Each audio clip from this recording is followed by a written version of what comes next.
All right, I feel like I'm within a family of storytellers here tonight because my story has 10 words and an Old Testament and the law and family history and alliance and all that stuff. So anyway, my story starts 8 years ago is the beginning. And my daughter is a student at Penn State. And she calls me and says, hey, Dad, I just joined a new Bible study group.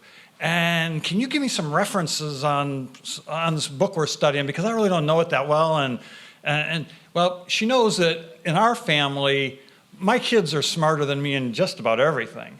Except I'm good with books and stories and history, and that includes the Bible. And so as far as those areas goes, it's kind of father knows best in our family. And so she asked me that. I helped her out and gave her some references. And then I thought, it'd be nice if I could figure out some way to make this more entertaining or interesting so it's easier to learn, but also easier for me to retain.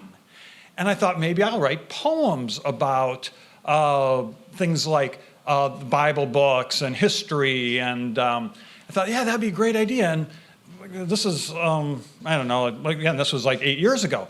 But it's a big project and I didn't have time, whatever, but move forward to the middle of my story, and now I retired 2 years ago, and I have time on my hands, and I started the project. And what do you know, before you know it, I had written 39 poems, one for each book of the Old Testament.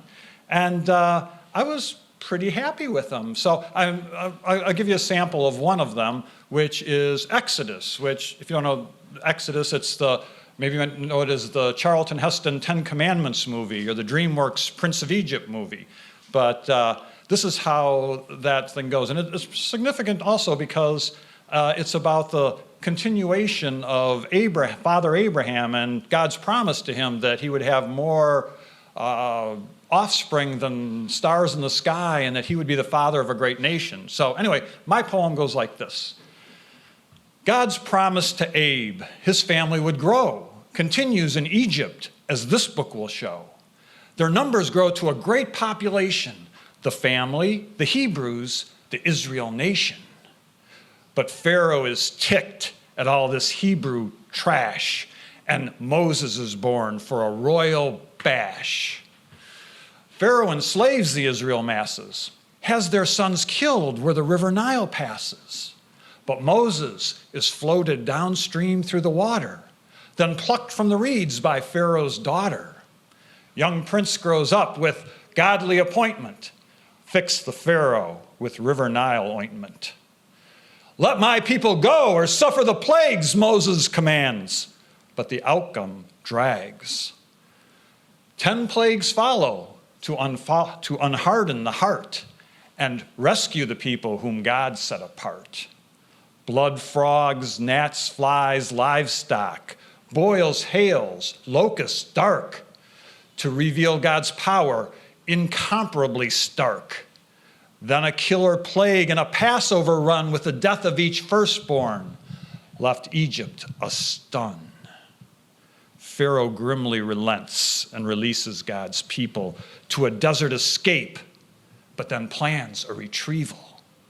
But Pharaoh and army are destroyed by the sea as God leads his people on their way to be free. In the desert they wander. In the desert they wonder, what are we to do now? Did our man Moses blunder? Why wander the desert? What's to be proven? Is God really here? Why must we keep moving?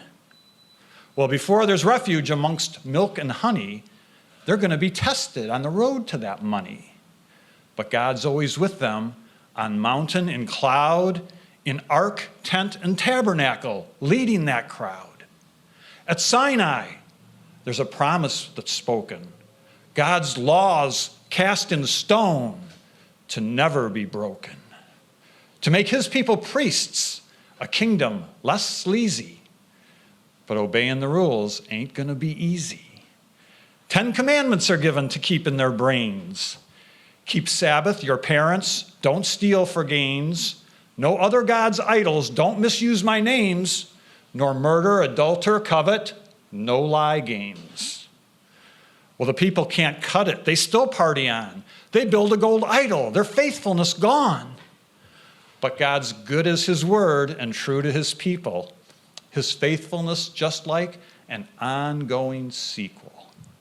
And that's the end of the book of Exodus. And that's my poem. So the end of the story is, now I've written 39 poems, one for each book of the Old Testament, and a long list of other things I want to write poems about. But I'm not exactly sure what I'll do with them. But I do know that if any of my family comes back to me and asks for a synopsis of the book of the Bible, I'll be able to whip out a poem and, at least in that area of my life, still show that Father knows best.